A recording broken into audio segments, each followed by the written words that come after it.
ये आपका आज का संपादकीय पाठ है। संपादकीय पाठ इस तरह की एडिटोरियल आपको प्रारंभिक परीक्षा, मुख्य परीक्षा, इंटरव्यू हर जगह मदद पहुंचाते हैं।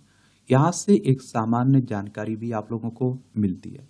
देखिए, इसमें किसी खास टॉपिक पर किसी खास व्यक्ति के अपने विचार होते हैं। अब आप देखिए, हमारा एक पड़ोसी है बांग्लादेश। यहाँ बड़ी अशांति फैली हुई है। यहाँ की प्रधानमंत्री शेख हसीना हुआ करती थी, उन्होंने इस्तीफा देकर भारत में शरण ले ली है। देखिए, हमारा प्यारा भारत है, ये आपको बांग्लादेश देखने को मिलेगा। पश्चिम बंगाल, असम, मेघालय, त्रिपुरा, मिजोरम, 5 राज्यों की सीमा लगती है हमारी बांग्लादेश से। और 1971 तक ये पाकिस्तान का हिस्सा हुआ करता था। 1971 में ये आजाद हुआ था। अनिश्चितता से घिरा बांग्लादेश, तो बांग्लादेश के संदर्भ में ये बातें हो रही हैं। और एक सामान्य जानकारी आप लोग जरूर रखिएगा। अब देखिए, यहाँ संघर्ष चल रहा है, अशांति फैली हुई है, तो इस तरह के आर्टिकल लिखते रहेंगे। अगर कोई अपडेट हुआ करेगी तो हम लोग बात कर लिया करेंगे। इस आर्टिकल को देख लेते हैं। इसी वर्ष जनवरी में जब शेख हसीना लगातार चौथी बार बांग्लादेश की सत्ता में आई, तो किसी को यह अनुमान नहीं था कि उनके खिलाफ ऐसा माहौल बन जाएगा, क्योंकि उन्हें भारी बहुमत मिला था। उन्हें देश छोड़ना पड़ जाएगा, पर उन्हें ऐसा करना पड़ा चूंकि उन्होंने उस चुनाव में जीत हासिल की थी जिसका प्रमुख विपक्षी दलों ने बहिष्कार किया था। और इसलिए उनमें उनके प्रति नाराजगी तो थी, पर यह नहीं दिख रहा था कि जनता का बड़ा वर्ग भी उनके विरुद्ध हो गया है। उनके खिलाफ जो आरक्षण विरोधी आंदोलन शुरू हुआ, उसे विपक्षी दलों और कट्टरपंथी तत्वों के साथ साथ कुछ विदेशी शक्तियों ने भी हवा दी, और इनमें अमेरिका प्रमुख है। अमेरिकी राजदूत विपक्षी नेताओं से लगातार मिल रहे थे, और अमेरिका इससे नाराज था कि शेख हसीना ने स्वतंत्र एवं निष्पक्ष चुनाव नहीं कराए, और वह उन्हें एक निरंकुश शासक के तौर पर देख रहा था। अपनी इस छवि के लिए शेख हसीना खुद ही भी जिम्मेदार है, क्योंकि उन्होंने राजनीतिक विरोधियों के साथ साथ अपने आलोचकों के खिलाफ भी सख्ती बरती। शायद वह निरंकुश रवैये के कारण ही अपने खिलाफ बन रहे हालात को भांप नहीं सकी।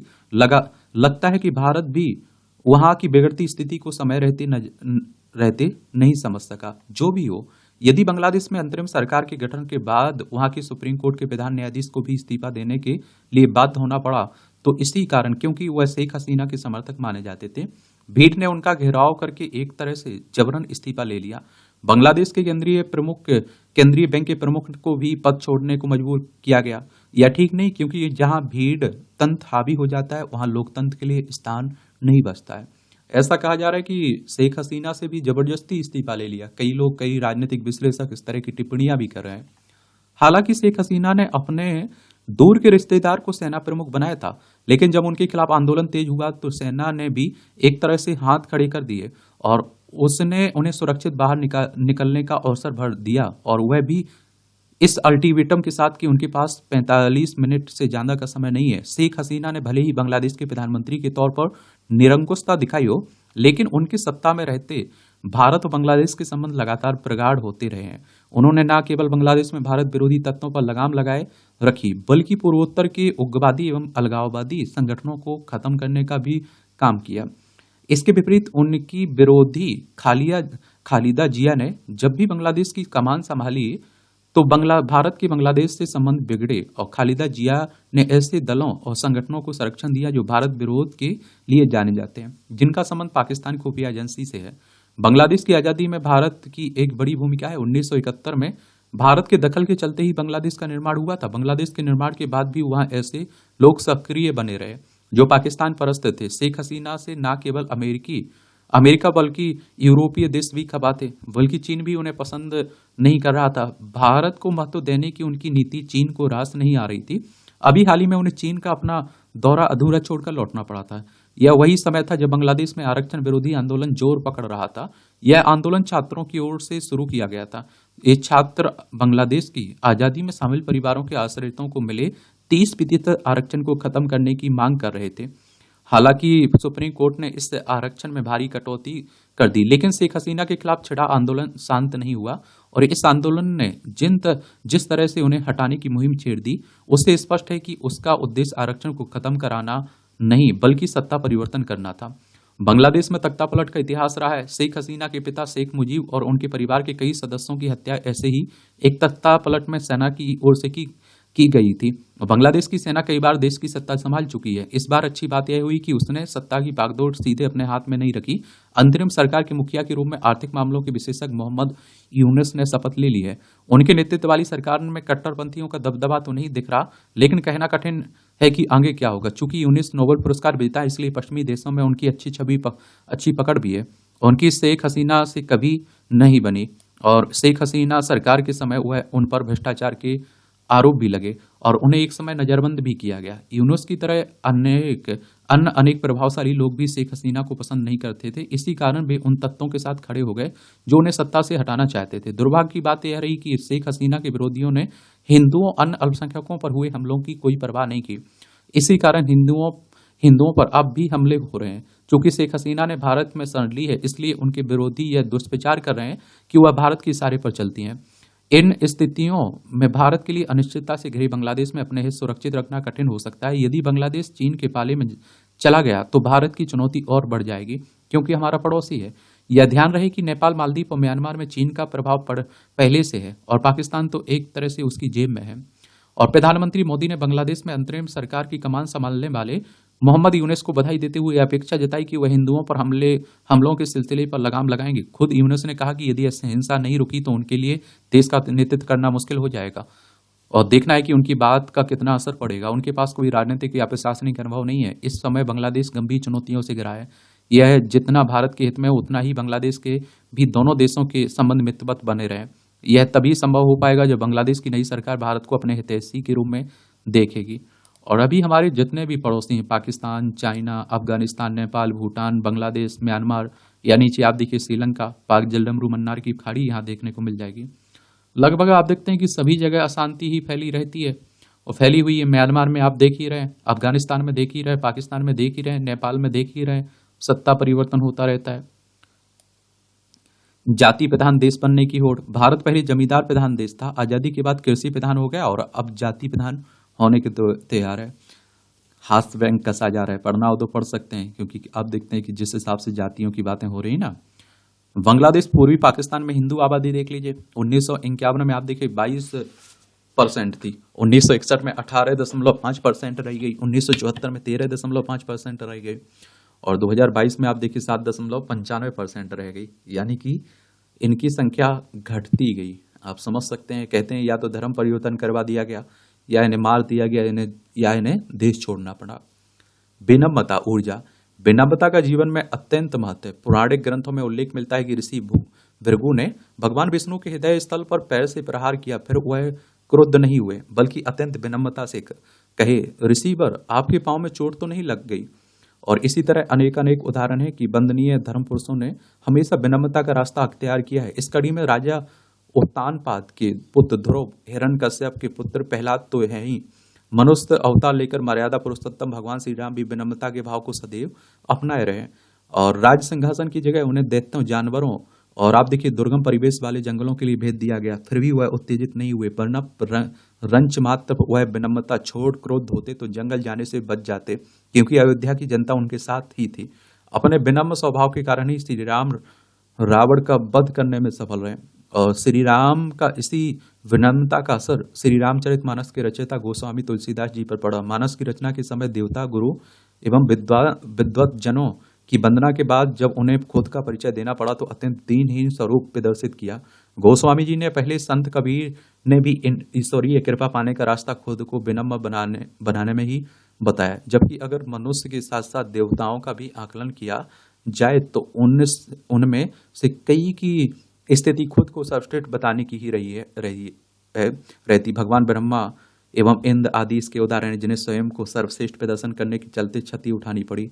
इस संबंध में तुलसीदास जी अत्यंत उदाहरणीय संत कवि हैं। उन्होंने मानस के अंत तक अपनी विनम्रता के भाव को छोड़ा नहीं है। उनके राम मर्यादा विनम्रता के हिमालय तो है ही और जीवन का लक्ष्य भी गोस्वामी जी उन्हीं को मानते दिख रहे हैं। एक बात आप लोग देखिए, आप लोगों ने वो एपिसोड तो देखे होंगे रामायण के। वो पूछते हैं किस हिसाब से पूछे, कितने विनम्र तरीके से पूछते हैं। हनुमान जी आपकी राय इस पे क्या है? विभीषण आपकी राय क्या है? लक्ष्मण आपकी क्या राय है? देखिए विनम्रता का एक तरह से चित्र वहां पे दर्शित किया गया है और विनम्रता बहुत बड़ी शक्ति होती है और ये बहुत छोटे लोगों से आप सोच उम्मीद भी नहीं रख सकते हैं ना।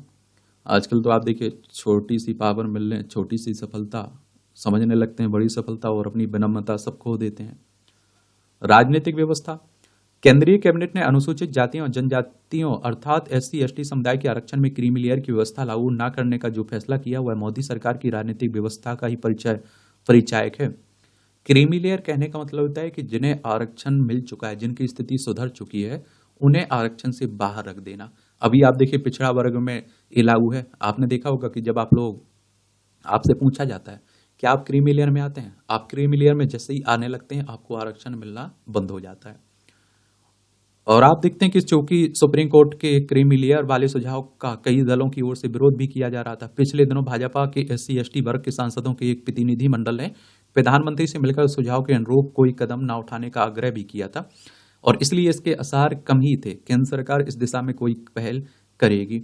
और सुप्रीम कोर्ट की बात करें तो सर्वोच्च अदालत है और संविधान के अनुच्छेद 124 के तहत सुप्रीम कोर्ट की स्थापना की बात की गई। 28 जनवरी 1950 में स्थापना हुई थी।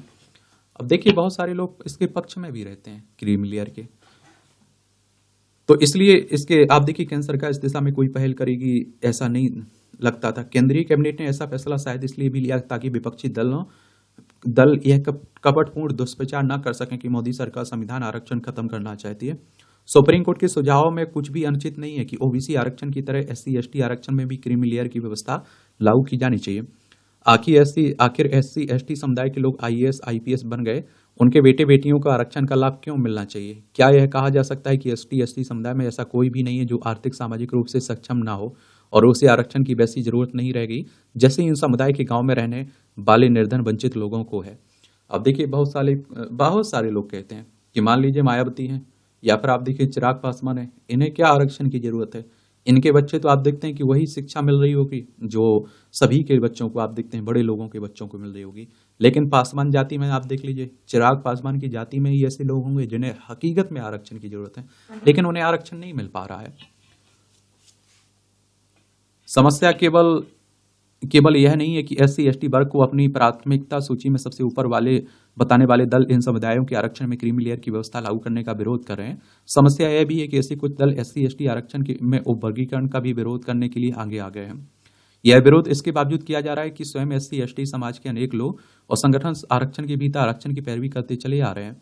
कुछ राज्य सरकारों ने उनकी मांग के कारण ही आरक्षण के भीतर आरक्षण की व्यवस्था बनाई भी थी और एससी एसटी आरक्षण में उपवर्गीकरण का विरोध करने वाले इससे भली तरह परिचित हैं कि इन दोनों समुदायों में कई जातियां ऐसी हैं जो आर्थिक और सामाजिक रूप से कहीं अधिक पिछड़ी हैं। एससी एसटी आरक्षण में उपवर्गीकरण के विरुद्ध यह तर्क दिया जा रहा है कि इन समुदायों में विभिन्न जातियों में कोई भेद नहीं है और वे समरूप हैं। यह बिल्कुल भी सही नहीं है। सब जानते हैं कि इन समुदायों की कई जातियां न केवल आरक्षण के लाभ से वंचित हैं बल्कि उनके साथ आज भी भेदभाव होता है।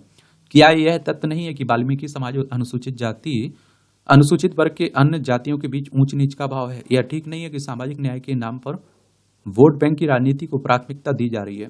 यह राजनीति न केवल सामाजिक न्याय के खिलाफ है बल्कि एससी एसटी समुदाय की वंचित जातियों की अनदेखी भी आप देखते हैं कि है। और देखिए एक और बात बता दूं आपको, उपवर्गीकरण को लेकर अलग लोगों का नजरिया है लेकिन बहुत सारे लोग ये कहते रहते हैं कि क्रीमी लेयर की अवधारणा एससी एसटी में भी लागू होना चाहिए और उससे क्या रहेगा कि जो लोग आरक्षण का फायदा उठा चुके हैं उन्हें बाहर कर दिया जाएगा और जो हकीकत में जिन्हें आरक्षण की जरूरत है उन्हें इसका फायदा मिलेगा। क्या मिलेगा? फायदा मिलेगा। आप लोग क्या सोचते हैं? और देखिए आरक्षण के मुद्दे पर आप लोग जब बोल रहे हैं ना, लिख रहे हैं ना कुछ, तो बड़ा न्यूट्रल होकर लिखा करिएगा क्योंकि इस पर कई बार आप देखते हैं कि लोग भटक जाते हैं। एक वो पक्ष आप देखते हैं जो इसका एक तरफा विरोध करता है और एक वो पक्ष देखने को मिलता है जो इसका एक तरफा सपोर्ट करता है। गौरवपूर्ण धरोहर। तो विश्व आदिवासी दिवस पर राज्य में कई कार्यक्रम आयोजित किए गए। 9 अगस्त को मनाया जाता है ना आदिवासी दिवस। आदिवासी परंपरा एक गौरवपूर्ण धरोहर, जल जंगल जमीन के संरक्षण से लेकर प्रकृति को बचाने तक में आदिवासी समाज के योगदान को नमन करते हुए हमें इस परंपरा को बचाने के लिए भी गंभीर होना चाहिए। झारखंड जैसे राज्य जहां आदिवासियों की बहुसंख्या है उनके सामुदायिक विकास के लिए जमीनी स्तर पर आप देखते हैं काम किए जाने की आवश्यकता है। आदिवासी समाज के संरक्षण के लिए सिर्फ कानून बनाना ही काफी नहीं है। राज्य में कानून के रहते भी आदिवासी समाज को कई तरह की परेशानियों का सामना करना पड़ता है। शिक्षा से लेकर आप देखिए स्वास्थ्य तक की समस्याओं से सुदूर गांव में रहने वाले आदिवासी जूझते रहते हैं। और आप देखते हैं कि क्या करते रहते हैं, जूझते रहते हैं। यह सब तब हो रहा है जब राज्य से लेकर केंद्र सरकार तक से इनके लिए योजनाएं बनी हुई है। और आप देखिए, बहरहाल आदिवासी दिवस के अवसर पर राज्यपाल, मुख्यमंत्री दोनों ने संकल्प व्यक्त किया है कि आदिवासी समाज का विकास और संरक्षण उनकी प्राथमिकता है। किसी भी संवेदनशील समाज के लिए यह चिंताजनक स्थिति है। इसके लिए एक जिम्मेदार और कर्तव्यनिष्ठ संस्था का निर्माण होना चाहिए जो इस क्षेत्र में शोध को बढ़ावा दे। आदिवासी समाज के पास मौजूद हर तरह के ज्ञान का वैज्ञानिक अभिलेख तैयार कर आने वाली पीढ़ियों को इसका लाभ लेने के लिए डाटाबेस बनाए जाने की भी आवश्यकता है। झारखंड इस दिशा में पहल कर देश के सामने एक उदाहरण भी प्रस्तुत कर सकता है। इसके लिए सरकार और समाज सबको मिलकर काम करना चाहिए। देखिए, झारखंड रांची इसकी राजधानी बिहार से अलग करके बनाया गया था। बिहार से इसकी सीमा लगती है उत्तर प्रदेश, छत्तीसगढ़, उड़ीसा, और पश्चिम बंगाल से इसकी सीमा लगती है। और देखिए, इस तरह के दिवस के बारे में जरूर एक सामान्य जानकारी रखा करिए, क्वेश्चन पूछ लेता है। वन्य जीवों में कोरोना वायरस। तो दुनिया में कोविड महामारी फैलाने वाले कोरोना वायरस के बारे में एक चौंकाने वाली बात सामने आई है। यह वायरस वन्य जीव प्रजातियों में व्यापक रूप से फैला हुआ है। एक शोध के अनुसार 6 आम प्रजातियों में यह वायरस पाया गया। इसके अलावा वायरस के पिछले संपर्क को इंगित करने वाली एंटीबॉडी 5 प्रजातियों में पाई गई, जिनमें अलग अलग प्रजातियों में जोखिम की दर 40 से 60% थी। नेचर कम्युनिकेशंस में प्रकाशित वर्जीनिया टेक की रिसर्च के अनुसार जंगली जानवरों में आनुवांशिक निगरानी ने कोरोना वायरस की उपस्थिति की पुष्टि की है। इस निगरानी ने वायरस के म्यूटेशन, आनुवांशिक परिवर्तन की भी पुष्टि की है। इससे विज्ञानियों की यह धारणा मजबूत हुई कि मनुष्य से जानवरों में इस वायरस का संचार हुआ है। वर्जीनिया टेक कैरिलियन के विज्ञानियों के अनुसार कोरोना वायरस का सबसे अधिक संपर्क हाइकिंग वाले मार्गों और उच्च यातायात वाले सार्वजनिक क्षेत्रों के आसपास के जानवरों में पाया गया। और इससे पता चलता है कि यह वायरस मनुष्य से वन्य जीवों में फैला है। ये म्यूटेशन अधिक हानिकारक हो सकते हैं और जिससे वैक्सीन विकास के लिए चुनौतियां पैदा हो सकती हैं। शोधकर्ताओं ने सक्रिय संक्रमण और पिछले संक्रमण का संकेत देने वाले एंटीबॉडी के परीक्षण के लिए वर्जीनिया में जानवरों की 23 प्रजातियों की जांच की है और उन्हें चूहों, खरगोश और चमगादड़ की स्थानीय किस्मों और वर्जीनिया ओपोसम मर्सोपियल श्रेणी का स्तनधारी जीव में वायरस के लक्षण मिले हैं। एक ओपोसम से अलग किए गए वायरस ने जो म्यूटेशन दिखाए वे पहले जानकारी में नहीं आए थे। वायरस एक चाबी की तरह है और जिन कोशिकाओं को यह संक्रमित कर सकता है वे ताले की तरह है। वायरस किसी भी जानवर की किसी भी कोशिका को संक्रमित नहीं कर सकता है। उसे सही लॉक रिसेप्टर वाली कोशिकाएं खोजने की जरूरत होती है या उसे नए लॉक को फिट करने के लिए अपनी चाबी वायरस प्रोटीन को बदलना पड़ता है। एक चाबी को नए ताले में फिट होने के लिए म्यूटेशन प्राप्त करके आकार बदलने की आवश्यकता होती है। और जब मनुष्य अन्य जीवों के संपर्क में होता है तो वायरस उनसे वन्य जीवों में कूद सकता है, ठीक एक हिचहाइकर की तरह जो सवारी के लिए अधिक उपयुक्त मेजबान खोजता रहता है। वायरस का लक्ष्य जीवित रहने के लिए अपना प्रसार करता है। वह अधिक से अधिक मनुष्य को संक्रमित करना चाहता है, लेकिन टीकाकरण कई मनुष्यों की रक्षा करता है। इसलिए वायरस जानवरों की ओर मुड़ता है और नए मेजबानों में पनपने के लिए म्यूटेशन करता है। ये आप देखिए टिप्पणियां हैं, देखना होगा कर तो देख सकते हैं। इसकी पीडीएफ मैं टेलीग्राम पर डाल देता हूँ। एजुकेशन सर्कल प्लेटफॉर्म है ना, वहां से जाकर डाउनलोड भी कर लिया करिएगा आप लोग। ये आप देखिए बांग्लादेश की बातें हो रही हैं, पढ़ना हो तो सब पढ़ सकते हैं। लोकतंत्र की आड़ में है साधने ताकते हैं। बीते सप्ताह बांग्लादेश की प्रधानमंत्री शेख हसीना को हिंसक आंदोलन के कारण देश छोड़ना पड़ा। इस आंदोलन की पृष्ठभूमि को लंबे समय से तैयार किया जा रहा था। जिस विदेशी ताकतों अंजाम दे रही थी वे वही शक्तियां हैं जो भारत समेत विश्व के तमाम देशों में राजनीतिक अस्थिरता कायम रखना चाहते हैं ताकि उनके हितों की पूर्ति होती रहे। नरेंद्र मोदी के प्रधानमंत्री बनने के कुछ समय बाद से ही ये शक्तियां भारत में भी सक्रिय हैं जो निरंतर सरकार विरोधी वातावरण बनाने में जुटी रहती हैं। ये अनंत विजय कह रहे हैं। चलिए आज देखिए क्या है, संडे है तो कुछ ही काम के रहते हैं। किताबें पढ़ना हुआ कर पढ़ सकते हैं, आप लोग देख सकते हैं। और इस तरह से आप देखेंगे कि संपादकीय पाठ की कहानी खत्म होती है। आज कम ही आर्टिकल काम के रहते हैं, ठीक है। बाकी आज संडे है तो रात 9 बजे आप लोग जरूर लाइव आकर जुड़िएगा और आपके कोई सवाल हो, मेरे लिए सुझाव हो तो जरूर आप लोग बताइएगा, ठीक है। धन्यवाद।